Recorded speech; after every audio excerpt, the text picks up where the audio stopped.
Ndewo, ana m anabata gị na klaasị anyị nke ụbọchị taa. Ihe anyị ga-eleba anya bụ nnọchi aha. Nnọchi aha, that is pronouns. Pronouns, nnọchi aha n'Igbo. So, normally, let's just summarize what you'll be expecting after this class. The first one, you know the types of pronouns we have in Igbo. You recognize them, you make sentence with them. Let me just give you a background of what pronoun is all about. Pronoun is called nochiaha. It represents a name. Imagine a situation where I want to say something like Emeka bụ onye be anyị. Emeka na-agba mbọ. Emeka na-agụ akwụkwọ. Emeka. So I've been repeating Emeka. You get tired. What is Emeka? But I can say Emeka bụ onye be anyị. Ọ na-agba mbọ, ọ na-agụ akwụkwọ nke ọma, ihe ọ bụla ọ na-eme na-aga nke ọma. You see, the story has now changed, right? So now, all those things that make the story change is the pronoun. You use it to replace name. And in Igbo language, without pronouns, I don't think you can make a meaningful sentence in Igbo. It will be so difficult. In fact, in almost everything you are saying in Igbo language, you must mention pronoun. Even English, every language at all. So now, in Igbo, we have different kinds of pronouns. And the 6 major pronouns we have as enumerated in this course is first, personal pronoun. We have impersonal pronoun. And we have reflexive or emphatic pronoun. You want to use to lay emphasis on something. And we have a relative pronoun, and you have demonstrative pronoun and possessive pronouns. So now look at the personal pronouns. That is the one we all know, which is very popular. Nochia. Then the first person, mo or means I or me. Then the second person, the first person plural is called ani, we. Now, mo is me. You want to talk about yourself. That is first person, singular. You want to talk about yourself. Then, ani, you want to talk about us. We. This is first person, plural. Now, we look at the second person, singular. Ge, you. In Igbo, not just ge that we use, we say e or I. These ones go as you, right? Then, if we are talking about the second person plural, it means unu, means you all, unu.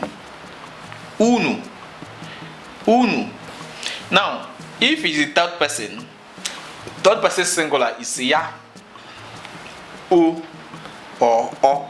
It means he, she, or it, or it. Then if it is third person plural, it becomes her. That is there. Now, just as I was saying, anywhere pronoun occurs in Igbo language, they must be written separately. You don't write them together. Okay, so look at this one. And everything must correspond with vowel harmony. Vowel harmony is called under correta or daome. In our next lesson, that is when I'm going to discuss about this vowel harmony. It's very important. Anything you are doing in Igbo language, vowel harmony is so important. So if you want to write Igbo language, you want to know how to write professionally, vowel harmony is very important. Of course, we are now in the intermediate an almost advanced level. So when you have Ebaroso, means you ran. You ran. Now, but first of all, let me use the example of that first person pronoun. When you talk about mo, abum Obonaya, that is I am Obonaya. That there, that me is showing me. Is showing me I am Obonaya. So my name is Obonaya. That is the meaning. So now, if Anye na-abịa, we are coming. Anye na-abịa, we are coming. Then ọ bụ nke gị, it is yours. Ọ bụ nke gị, it is yours, or it belongs to you, right? Ọ bụ nke anyị, it is ours. Then ọ bụ nke ha, it belongs to them. Ọ bụ nke ya, it belongs to her. So you see that this is a personal pronoun, and also it goes with possessive as well. It can work as possessive. But what to look at the one called reflexive pronoun, and the one you use to lay emphasis. This one you want to lay emphasis on something. You always use mo onwem, myself. Gi onwegi, yourself. Ya onwe ya, herself. Ha onwe ha, themselves. So these ones are known as reflexive. Then now we'll talk about impersonal pronoun. This is when something happened and you don't know who did it. You don't know who this person is. It's just like when you say atarano, meat has been eaten. The question is, who ate the meat? We don't know, but atarano, it has been eaten. Eburewu, goat has been killed. The question is, who killed the goat?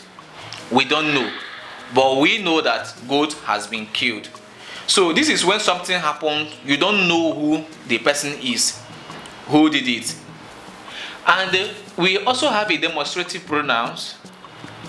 Demonstrative pronoun is in Igbo called nruaka. It is pointing at something or somewhere. Beba, come here. Gaeba, go there. So eba, eba, nka, nka. These are showing demonstration. So and when you want to talk about the possessive pronoun, you use it to kind of get something for yourself, your share, or you want to use it to show what belongs to somebody. Nka bunkim, obunkim, it is mine, it is mine. So nke there is showing possessive. Obunkani, it is ours. Nkani, nke there is showing possessive. Obunkunu, it belongs to you, you all. So nke there is showing possessive. Now, about the general rule of pronouns, they stand independently. You don't attach pronoun to any other thing. That is why writing some Igbo letters are wrong. Right? So, just as you are going to see in the material, you are going to see the material. You understand this thing. I explained everything in the material. Just bilingual, everything in the material. So you are going to understand it very well, perfectly. And you see the mistake you shouldn't do from the material. How you shouldn't write pronouns. And the best way you should write pronouns. So anywhere you see pronouns in Igbo, they are written separately. And the pronouns follows the rules of vowel harmony. So the vowel harmony is called Ndakoreta Udume.